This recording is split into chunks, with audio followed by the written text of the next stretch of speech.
Asia और America में अगले कुछ दिनों में माहौल कैसे बदलेगा ये तो आने वाला वक्त ही बताएगा।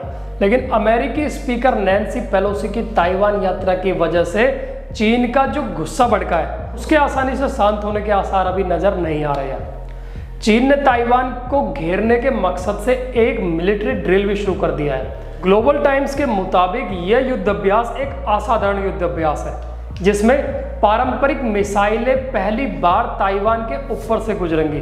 साथ ही पीएलए की सेनाएं ताइवान की समुद्री सीमा में 12 नॉटिकल मील यानी करीब 22 किलोमीटर अंदर तक दाखिल होंगी। विदेशी मामलों के जानकारों की माने तो चीन के गुस्से से अमेरिका का तो कुछ नहीं बिगड़ेगा, लेकिन ताइवान को इसकी भारी कीमत चुकानी पड़ सकती है।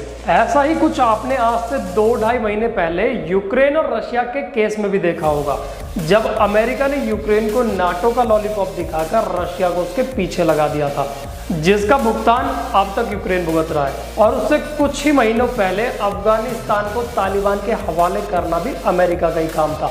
चीन को तो दुनिया में अपनी प्रेस्टीज की बात लगती है, क्योंकि चीन अमेरिका से पहले ही ताइवान में किसी भी तरह का राजनीतिक दौरा करने की मनाही या फिर धमकी दे चुका था।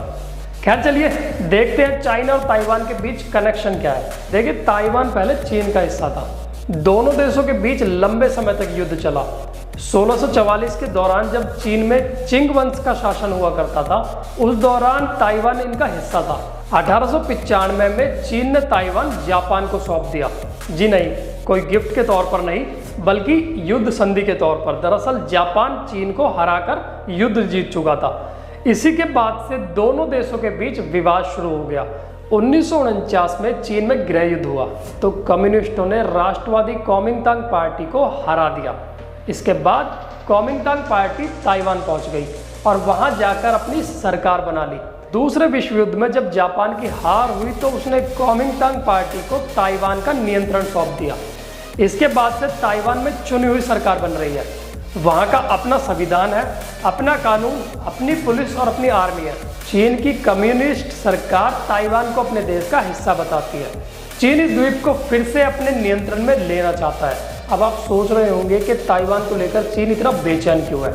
इसके लिए पहले चीन की वन चाइल्ड पॉलिसी को समझना जरूरी है। 1949 में पीपल्स रिपब्लिक ऑफ चाइना ने वन चाइल्ड पॉलिसी बनाई।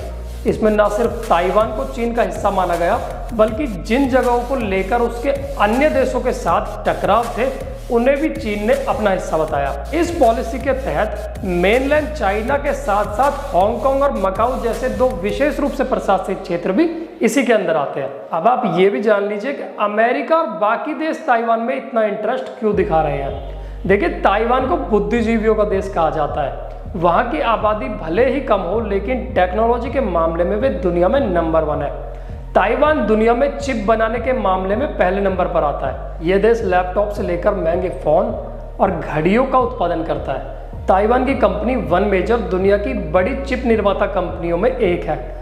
दुनिया में चिप निर्माण के मामले में ये कंपनी अकेले ही आधे से ज़्यादा उत्पादन करती है। इस तरह से कहें तो इलेक्ट्रिक व्हीकल से लेकर फ़ोन, लैपटॉप और जहाज से लेकर सैटेलाइट तक में इस्तेमाल होने वाले चिप के लिए पूरी दुनिया ताइवान पर ही निर्भर है।